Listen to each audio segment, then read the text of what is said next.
trial and data coming is phenomenal. So we need an expert like Dr. Anant Ramaswamy, who is a professor of medical onco in Tata Medical Hospital at Mumbai, to unravel these things from controversy and bring it to a platform of consensus. So thank you very much, Anant. In your busy schedule, you kindly accepted the invitation from National Board and us to educate our students. Warm-hearted welcome to you, and over to you, Anant. Yes. Okay. So good morning, everyone, and I think Sakrani sir has joined as well.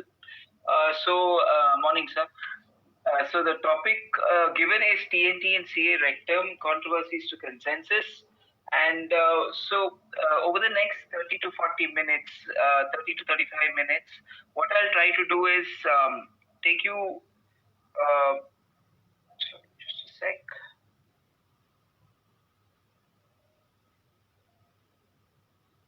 Just 1 minute. Just click once on the presentation. Yeah, just click once on the screen. Yeah, okay. So what I'll be doing is I'll take you through a short journey on why TNT is being considered and what the previous standard was. This is, as Dr. Somashekar said, this is a very trial-heavy topic. So the number of trials are actually confusing rather than answering questions. So I will not make it trial heavy. I will capture the most important points of these studies and then look at, what are the endpoints we are dealing with? Is TNT for everyone? And another topic that is of interest to the colorectal oncology community is how do these patients with MSI-high do? So those are some of the points I'll try and cover over the next some time. So before we begin, the locally advanced rectal cancers and TNT actually go hand in hand. So it's important to remember that when I say locally advanced rectal cancers, it is a combination of physical evaluation and an MRI, and that concept is extending from T3N0 early tumors to T4B-N2 tumors. So this is not one set of patients. So some of these patients probably you can just do surgery, which still remains the key or the fulcrum around which the management of colorectal cancers or rectal cancers is based.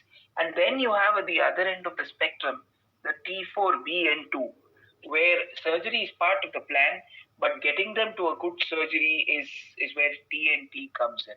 So this is important to remember that this is not a homogeneous group of patients, but a heterogeneous group of patients. Now, all of you are aware of total mesorectal excision. That needs no explanation. And before the TME era, which is probably late 90s or so, if you did just a non-surgical TME, your local recurrence rate was almost 40%. And the entire management strategy revolved around reducing loco-regional recurrence rates in the pre-TME era. There are a number of studies which have shown this. Then when you added radiotherapy, local radiotherapy to these patients with predominantly stage 2 and stage 3 cancers, from 35 to 40%, your loco-regional recurrence rates came down to around 8 to 20%. Even in that scenario, there were some studies which showed up to 35-40%, but they were outliers. Whether you gave radiation before or whether you gave radiation later, your loco-regional rates were reduced. Important to note that a majority of these studies did not look at overall survival. They looked at loco-regional failure, loco-regional survival, loco-regional recurrence. So we should not go too much into history, but this is one trial that till date remains a constant and guides our management principles. This is a German study which looked at radiotherapy, chemoradiation, pre or post surgery. It was a large trial of almost 800 patients where they between 95 and 2002, where they looked at giving pre-op CTRT versus post-op CTRT, and they wanted to see whether there's any difference in overall survival. Now, if you look at the treatment, it was pre-op CTRT in arm A, and these were slightly older chemotherapy schedules, but they are still used once in a while. The same pre-op chemoradiation was used post-op in arm B. Now both arms also got a bolus 5-FU chemotherapy regimen. So this was one of the defining trials that we use in our current practice to propagate neoadjuvant CTRT. So what were some of the important aspects of the study? Now, if you look at what I've highlighted here in red, here, you can clearly see that if you gave preoperative radiotherapy or chemotherapy, you were able to give a lot more treatment prior to surgery as opposed to post-surgery. Similarly, before going into the outcomes, you can see that patients who received preoperative CTRT had far lesser side effects also. So two things. One, you can give more treatment before surgery than after surgery. And this is not true just of rectal cancers, but almost of any solid tumors. You're always able to give more neoadjuvant than adjuvant. And in this scenario, the side effects were also less. Now, coming to the endpoints, now the most important takeaway and endpoint of this was that this study reduced the local recurrence rates by almost 7%, and this is absolute recurrence rates. So the 5-year local recurrence rate when you gave pre-op RT was only 6%, while it was 13% in the post-operative CRT arm. Now, of course, the study did not achieve its primary endpoint of improving overall survival or even disease-free survival, but to expect an RT alone study to improve overall survival by 10 percentage points is little difficult. But the key takeaway was that local regional recurrence rates were only 6%, and this was one of the most important studies in the TME era where they showed that RT works. So if this is the standard, any further treatment option should improve upon this standard in multiple ways. So in the current era when TME is universal, we know that the local regional recurrence rates are only 5 to 8%. So now that you have controlled local regional recurrence rate well, you try and control distant metastasis. Now, in the early 2000s, you did not have many treatment options in CRC. Now there are multiple treatment options for salvage in colorectal cancers. Over the last 7 to 10 years, the concept of wait and watch is increasingly being considered. And we should remember that because of the location of these tumors and the fact that we are giving local treatment, a lot of patients have impairment in QOL and patient-related outcomes because of the location primarily. And this is especially important when you consider lower rectal cancers. And the baseline now, we have clearly said that is concurrent chemoradiation, surgery, and adjuvant chemotherapy. So all our comparisons will be to this paradigm of treatment. So what is TNT? TNT is defined as delivering all chemotherapy and radiation therapy before surgery. Now the corollary to this is that almost all trials use an anterior treatment approach and while they give a majority of the treatment prior to surgery, they do give some treatment after surgery also. So the correct terminology should be near TNT, though it is used synonymously. And it's primarily considered in locally advanced rectal cancers, and that's what we'll be discussing today.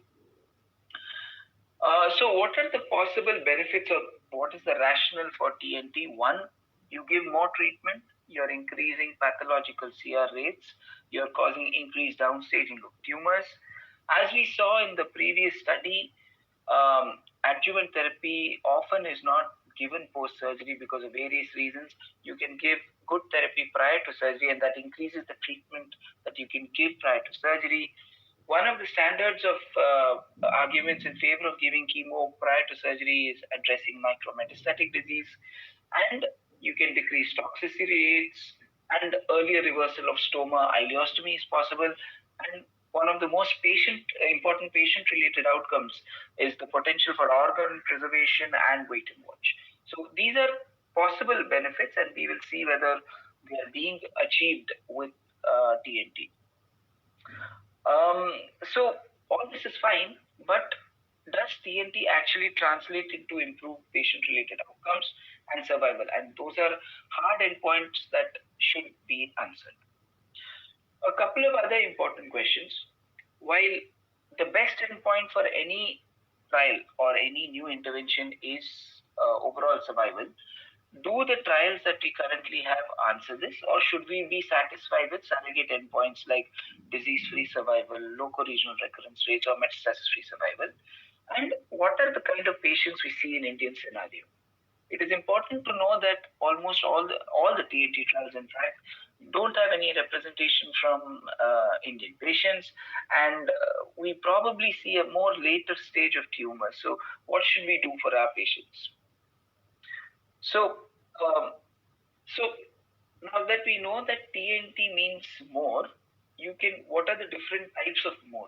So, one, you escalate or increase RT doses. You give neoadjuvant standard therapy. What you give as adjuvant, you give as neoadjuvant. You give a longer duration of chemotherapy, or you intensify chemotherapy, all with an idea of improving outcomes. So this is a summary of all the major studies that have evaluated TNT in some form or the other. That includes the Unicancer, the Rapido, which are the most recent ones and have come into the limelight. You have the Opera trial, which is an important one. You have the Cairo 12, and I've also included the Polish and Stellar trials. So what I'll do is over the next 3 slides, and this is the important bit, I will cover the salient points of some of these trials without going into all the details, and then we can see how they stack up against each other. So one of the earliest in this was the Polish trial. If you look at what they did, they gave short course RT first, then 3 cycles of chemo versus FOLFOX and RT, that is concurrent FOLFOX and RT.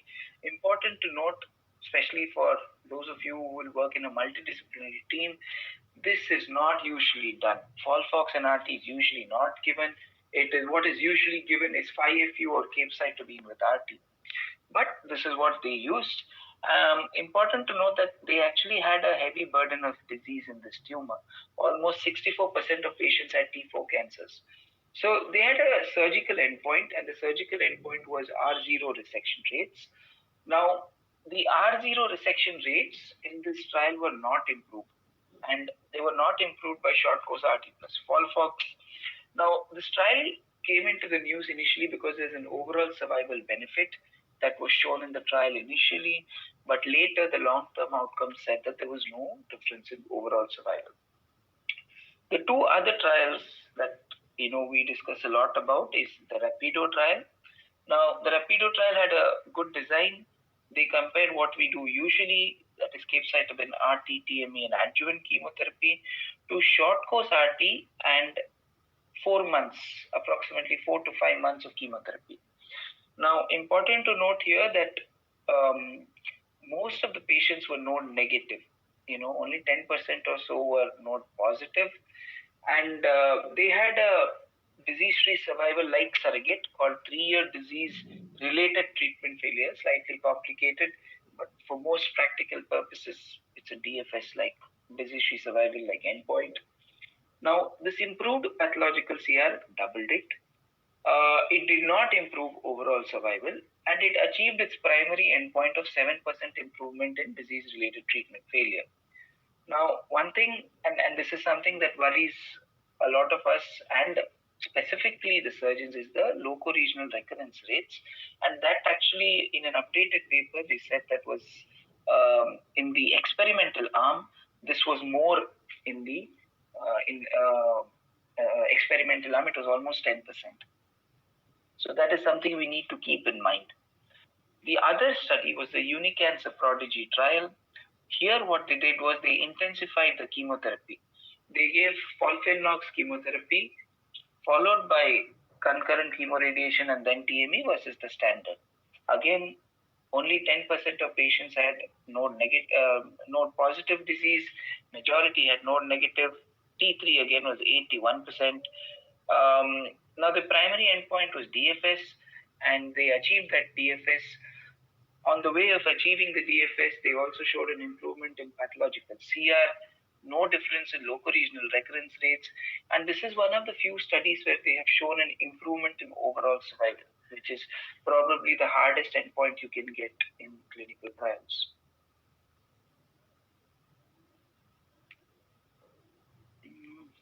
Okay, seem to be stuck again.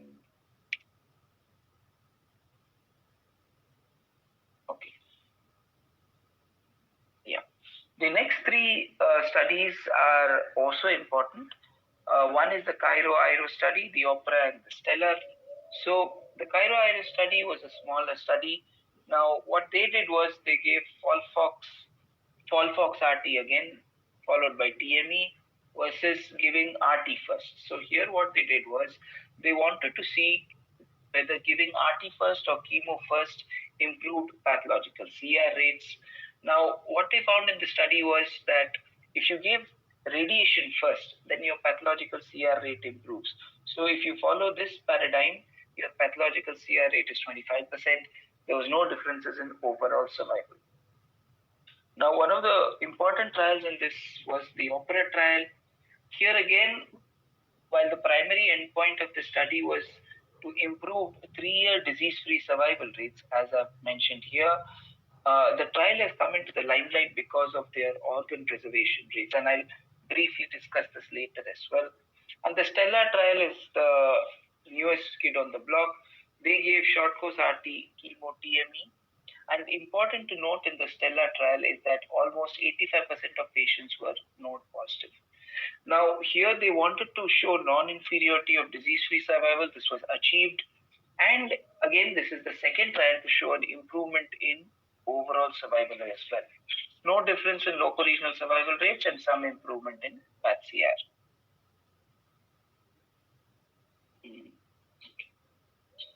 Yeah. Two trials I've included here that are not classically TNT, but just to show that how you can improve outcomes in locally advanced rectal cancers. One is the OPERA trial, where what they did was they escalated the RT. So they gave standard concurrent chemoradiation and then followed it up with either EBRT or boost with contact X-ray. Now, these are not your standard locally advanced rectal cancers. They are probably earlier on the spectrum of locally advanced rectal cancers. And the important thing to note is that when you give contact X-ray brachy, you improved your organ preservation to almost 80%. So in a population where you are largely going to do surgery for all, in 80% of them you can avoid, but these are very early tumors. And the other one is the PROSPECT trial, which was presented as a plenary study last year in ASCO. They tried to de-escalate where in very early T3 locally advanced rectal cancers, they gave chemo first and used only selective RT. So if your patient received 3 months of chemo and had a good response, they probably would avoid RT. And what they found is that approximately out of 100 patients, only 9 required RT. But again, these are very early locally advanced rectal cancers. So classically, this is not TNT approach, but it is a way to de-escalate treatment and improve outcomes. So at least with these studies, what I think we can say for sure is that you improve pathological and complete response rates. You probably increase patients going on to wait and watch and organ preservation.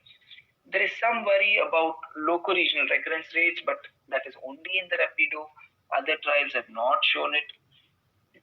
Improvements in disease-free survival has been shown by many trials, and there are 2 trials at least which have shown an improvement in overall survival, though it is important to know that these were not the primary endpoints of these studies. So improving outcomes, disease-free survival, pathological CR, all this is important. But what is important for patients? So patients are worried about whether they're going to lose their sphincter, whether they're going to be stuck with a permanent stoma, and can they not be stuck with these things, or is organ preservation is an option? So there is some data on this. This was a study of almost 7. This was a systematic review of 7 studies, and that included actually the Prodigy and the Rapido. And they actually said that if you look at the forest plot here and the diamond here, they said that sphincter preservation is not increased with TNT. Now, the second thing, is there a decrease in ileostomy requirements? That is also not seen. The diamond here is right in the sector near unity.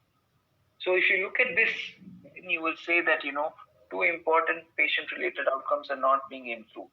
But it is important to note that even though this was a large study published in a big journal, the trials like Rapido and Prodigy did not have the rates for stoma or sphincter preservation and were not included. So, this question is still not answered. Though intrinsically we feel that stoma rates and sphincter preservation rates might be improved with TNT-like approach, we don't have enough data to say either way. And that is something that we should remember. So going again in the same vein, what do patients want? So this was a small survey conducted by the radiation oncology group in one of the major centers in Germany, where they looked at almost 50 patients who were planned for chemo, radiation, and surgery. And it is interesting to note these responses because these should be captured in trials and should guide our treatment. 80% of patients said that we would defer surgery if a complete response was obtained. 95% of patients said that an intensive treatment follow-up, such as 3-monthly MRIs, 3-monthly physical exam, 3-monthly sigmoidoscopies are acceptable if we can avoid surgery. 41% were willing to exchange cure rates for a non-operative treatment. So they're willing to take the chance that they might not be cured if a non-operative treatment was offered. And the last thing is not surprising that most patients were worried about intensifying treatment.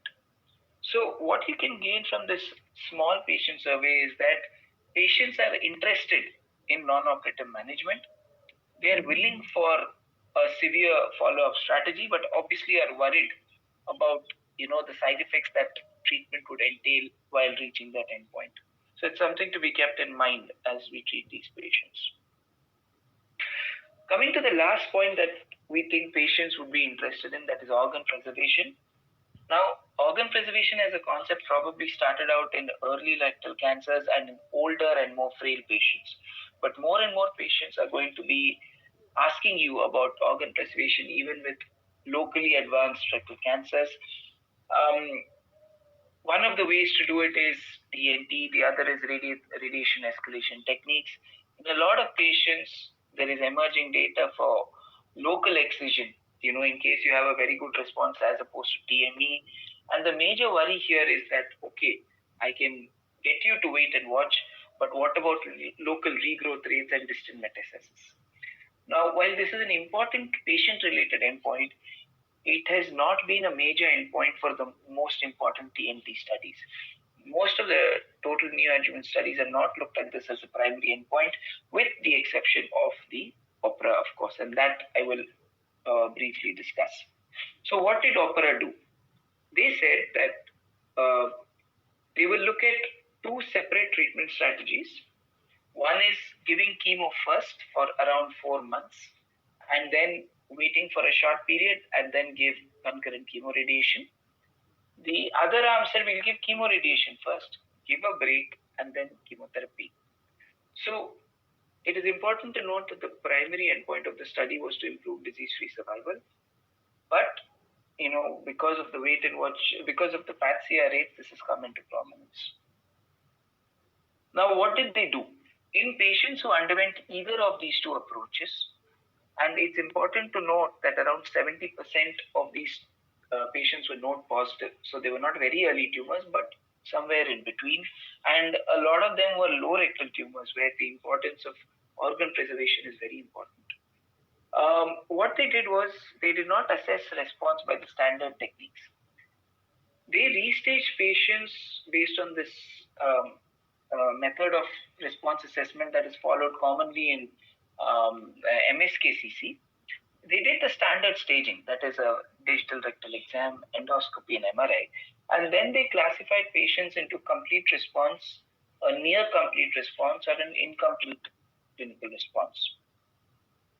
Now, remember that if we were using a standard chemoradiation and surgery approach, almost 100% of these patients would be undergoing surgery. A lot of them in this case would be undergoing an APR because they were low rectum tumors. So what found was that almost 80% of patients, when you use either of the two approaches, this is, so if you can see 41% of patients and 38% of patients here, 41% of patients had a complete clinical response and 38% had a near clinical response. Surgery was required in a much smaller proportion. If you had a complete clinical response, only 20% of patients required a surgery. If you had a near complete response, almost 50% of patients did not require a surgery. Obviously, if you didn't have a good response, then you should be going to surgery, and that remains key. So, in a patient population where you started out saying that 100% of you will undergo surgery, with the approach of using chemoradiation and chemo first, or radiation and chemo first or radiation, more than 50% of patients could preserve their organ. So that is very important endpoint to consider. The other thing that you should remember is that you achieve a greater complete response, a greater near complete response if you start with RT first. So give chemoradiation, then chemo, the chances of CR are higher. So this is a very important study that guides almost all our organ preservation approaches. So a lot of endpoints are met with TNT. So should TNT be used for all patients with locally advanced rectal cancer? That is the question. And keep that in your mind, I'll come back to it. So if you note, most of the studies did not have overall survival as an endpoint. The 9 studies that I showed, none of them had an overall survival endpoint. So should we be satisfied with other endpoints? Now there is some evidence to say that a pathological CR at the patient level predicts for disease-free survival and overall survival. These are 2 systematic reviews and pooled analysis which have shown that. But there is a larger study which says that not only pathological complete response, even disease-free survival is not a surrogate endpoint for 5-year overall survival in rectal cancer. Now, this is a slightly older data set. It was published in 2017. But so this brings about the problem as to, should we only concentrate on overall survival or should we accept other endpoints? And no one knows the answer to this. Now, why does this happen? This is because different trials have used different endpoints as surrogates for disease-free survival. These 2 studies that I had quoted earlier clearly show that what is important at the individual level may not be reflected in trial level comparisons. There are very high rates for salvage, and none of the trials have used OS as a primary endpoint. What we can say is that, at least till this point, is that near TNT and TNT are synonymous. TNT improves most oncological endpoints. There is very limited data on patient-related outcomes, and that is a major area for research. So, while TNT is good, what do we do for our patients in the Indian scenario? Oftentimes, when we discuss how to treat locally advanced rectal cancers across forums, the common refrain is that patients who come to us have larger tumors, they are tough to treat, they recur early. But has this been quantified? We can keep saying that these tumors come to us, but has this been quantified? So in around 2008 or so, this was a very simple description on how to classify locally advanced rectal cancers. You had a favorable group, you had an intermediate group, and you had an advanced group or ugly group. Obviously, the favorable were predominantly mid and upper rectal cancers. This was developed in one of the Nordic countries. So in mid and upper rectal cancers with N0, where the CRM was clear, you classified them as good tumors. At the opposite end of the spectrum, you had T4B tumors, or those with lateral pelvic nodes, those who had a gross CRM positive. So what we did at TMH was we tried to classify around 350 patients. This was done as part of one of our students' thesis. We classified 350 patients into these 3 criteria. And not very surprisingly, only 5% of tumors were favorable. All the other tumors, 95% of them, were either intermediate or advanced. A good 40% had very advanced features like a T4, cross CRM positive, involvement of lateral lymph nodes. So this goes to say that what you see in the clinic is what is actually there, and these are the kind of patients who are coming to us for treatment in the Indian scenario. Just a snapshot of how our patients did. This is a study again done by as a thesis of one of our students of almost 1,200 patients. Now, important things to note that 25% of patients were T4, 90% were node positive, a good 13% were signet ring, and this is known that signet ring cancers are very uncommon in the West, but in our scenario, 10 to 20% are signet ring. So what we could see, and the 5-year overall survival is around 70%, which is good, but of course there is scope for improvement. But this is at least some data that we can say that has been shown in Indian patients.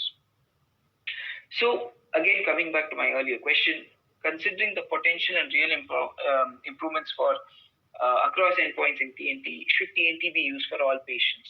Should you get up tomorrow morning and say, okay, let's do TNT for all patients? No, the answer is not. But what we should be doing is definitely using it more. And I'll come to that. So one of the important things, at least in the current era for locally advanced rectal cancers, is not to consider concurrent chemoradiation as an end part of the treatment. Concurrent chemoradiation is one of the aspects of the treatment of these patients. You have a whole lot of other treatment approaches which should be tailored to the patients you see. And this covers the evidence that I have shown over the last 30 minutes or so. Let us say, for discussion's sake, you have a patient with an early locally advanced rectal cancer. It is not T4, it is probably T3A to B, which is the UK system. No EMVI, limited node, non-signet upper rectal cancer or mid rectal cancer. Then using an approach like a unicancer or rapido is probably overkill. These patients could actually do well with just upfront surgery or short course of radiotherapy as per the older Nordic trials. You can use the standard chemoradiation as well. But if you want to do organ preservation, then you can think of the opera first approach or escalate RT or use what was done in the prospect, where you gave 3 months of chemo, avoided RT and did surgery first. In such patients with good tumors, you probably don't need TNT. However, in the majority of patients that come to our centers, let's say like a T4 with EMBI, which is such a strong predictor of systemic disease, bulky nodal disease, lateral pelvic nodes, lower one-third tumors, giving only chemoradiation, the standard CTRT, probably is not a good idea. In these patients, you should think of escalation approaches and consider whatever escalation approach is feasible, viable, or comfortable in your institution, but they need an escalation approach. Using only chemoradiation is going to give you probably substandard outcomes. So at least what we can see in India is that TNT should be used more. Standard concurrent CTRT is an important part of the treatment, but not the only endpoint. And those who have unfavorable characteristics, like I said earlier, you should consider a TNT approach.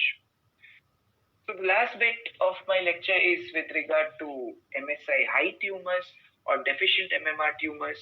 Now, in India, we have very limited data. In the study that we did of 350 patients, we found only 1% MSI high. But across the world, most people would agree with the 5 to 10% proportion of rectal cancers, locally advanced rectal cancers, having a deficient MMR status. Now, the MMR status is what we use with IHC, very simple method, and MSI is what we measure with PCR or NGS. Now, it is important to note that these patients who have a deficient MMR rectal cancer respond less to standard chemoradiation and chemo approaches compared to those who have a proficient MMR. Now, this was a study published around 2 to 3 years back, where they compared patients who received standard chemoradiation and chemo in deficient and proficient MMR. Very clearly, 30% of patients had progression with neoadjuvant chemotherapy, and that is an unacceptable rate. and they also had decreased downstaging. So what next? Now, in advanced colorectal cancers, it's very clear that if you have deficient MMR or MSI high tumors, immunotherapy or immune checkpoint inhibitors is the most important treatment option. Similarly, trials have been done, those small trials in locally advanced rectal cancers. This is one such study where they evaluated 40 patients with deficient and proficient MMR.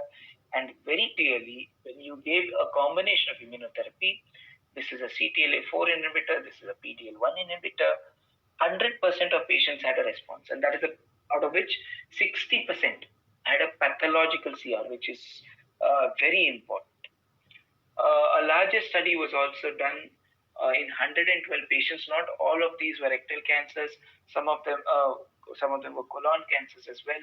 We don't have the differential yet, but what you can see here, 95% of patients had a major pathological response, and 67% had a path CR. And in that small follow-up, they did not see any disease recurrences. So this is a fairly large number of patients, and these outcomes clearly suggest that if you can use immunotherapy in these patients, that is what you should be doing. We all know the dostarlimab story. This was in the papers, and patients were coming to us asking about this drug. So the initial data was in 12 patients, and now they have given some update of 23 patients. Again, all patients are having CR and good outcomes. So obviously this drug is not available in India yet, but it generated a lot of interest for sure. And there are a number of trials which are coming up in the future which are going to offer options for treatment of MSI high cancers. Winding up, I've tried to cover as much as possible, but obviously I've not covered much about how de-escalation techniques are used. What do surgeons think? Because from what I gather, a lot of surgeons are worried about the loco-regional recurrence rates, which was published in the Rapido, and what about the peri-op complication rates? I've shown a number of treatment options, but an optimal approach we don't have yet. There is a lot of data, at least in the US, about PET-guided therapy, about treating patients based on response, dynamic response assessment with PET. So the take home, at least from my side, is that total neoadjuvant therapy is here to stay. Like most cancers, a one-for-all strategy is rarely useful. The same is true in locally advanced rectal cancers as well. You cannot use one strategy for all patients. TNT definitely improved soft survival endpoints, likely hard endpoints as well. Should we be happy with soft endpoints is the question. Multiple options for TNT exist, and trials are required comparing these approaches. Those locally advanced rectal cancers with unfavorable characteristics should definitely be treated with TNT to maximize outcomes. The reverse is true for early locally advanced rectal cancers, and it's only a question of time before MSI high tumors will be treated with immunotherapy. So with that, I'd like to thank you for your attention, and I guess we could go to questions now. Thanks, Anant, sir. Very comprehensive presentation. So we'll just have a chat about some questions which have come from here. Yeah. Keshav Murthy has asked, in a locally advanced rectal cancer with single met after induction chemo, if there is complete response and liver lesion on imaging, what is the next step for liver lesions? So is this in the chat box, huh? Yeah, it's up in the chat box. There are questions, and there are something in questions. Oh, okay. So, okay, I'll just come to that one. So this is the first one from Soumya Mishra, right? If after TNT, that I one. think on the upside where it shows a sign of a remark sort of thing, there is one there as well, and there is one lower down as well. So there's one from Keshav Murthy. Okay. In a LARC with a single liver met, right? Okay. After induction chemo, there is complete response on liver lesion. What is the next step? Okay. So, there's one way to answer this, is that ideally when you have small, and Saklani sir can probably add in, if you have a single small liver met at the baseline, if you give a long period of treatment before surgery, there is a high chance that a small liver lesion can disappear. So the best thing is to coil these liver lesions before treatment. It's one way to preempt this particular problem. Obviously, if there's a complete response on imaging, when you're going for surgery, you probably have to do an intra-op ultrasound to see if there is a liver lesion and, if possible, address it. Saklani sir, I mean, what else could we do for that? So you could probably coil it before. So if you have a Yes. thing, you could probably do an RFI and probably get the best way. Definitely. Yeah. So that is what I think. Yeah. There's another question by Soumya Mishra. If after TNT and if there is disease progression and involves the prostate, should we proceed with surgery or second line chemo? Patient is age 35. Okay. So if the patient has progressed after TNT, one thing I would do is just check the MMR once. You can have progression on TNT, but if this guy is having a localized progression, just check the MMR. Two, if the patient does not have distant mets and interested in a curative treatment option, an extended surgery, I think, should be strongly considered, because second line chemo may not help as much. You will have a few percentage of patients who will respond, but I think a curative intense surgery should be considered.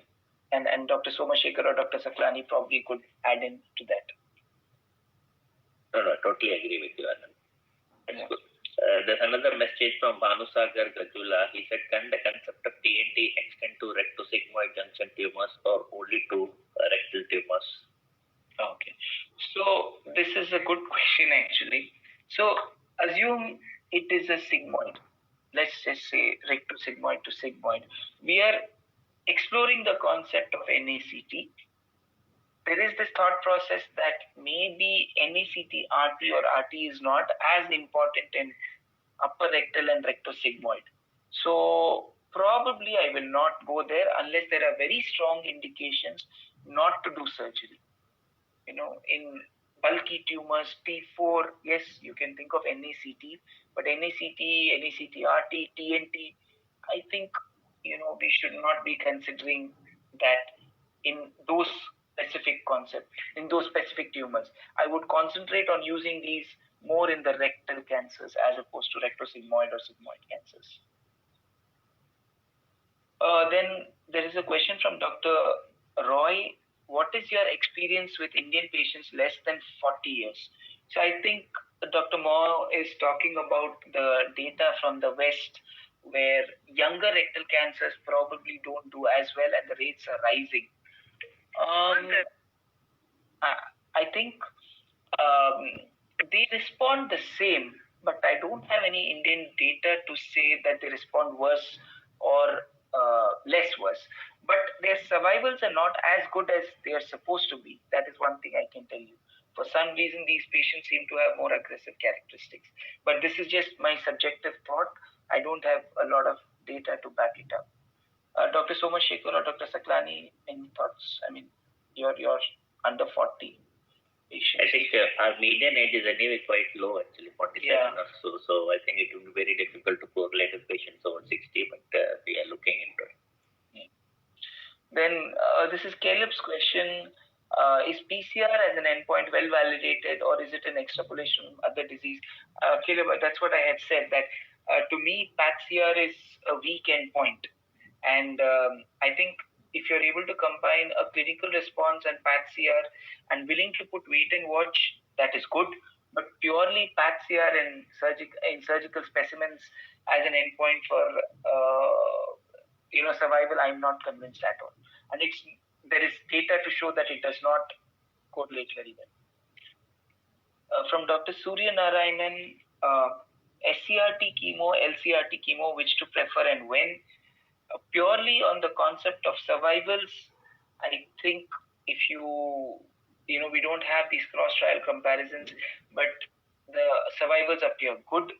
When you need local downstaging to a larger extent, then I think giving long course chemoradiation is a better idea. If you don't need as much local downstaging, short course and chemo is good. From Dr. Kumar, if we exclude early LARC patients with T3, N0, or N1, can we expect different results with TNT approach? So I guess what that is questioning is that if you have more aggressive cancers, will your results differ? So that is an interesting question, because if you take LARC as a whole, it is a combination of these early LARC and late LARC. You probably need intensified approaches in those who are not early LARC, and likely the survivals that we see in these TNT studies will come down if you exclude early LARC patients. I mean, I hope that answers your question. Dr. Samyukta is asking, prior to surgery, should the new radiological finding of sphincter spared be considered while planning for surgery, or sphincter involvement prior to neoadjuvant can be considered while planning surgery? So I'll answer that partially and then I'll hand over to the surgeons. But this is a dynamic assessment. If you are having good responses post TNT or standard chemoradiation, that response should be considered while looking at sphincter sparing or sphincter involving surgeries.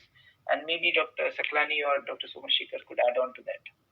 Yeah, so actually, if there is a large bulky tumor and the sphincter is not involved, then it makes the surgery easier and you can do sphincter saving surgery.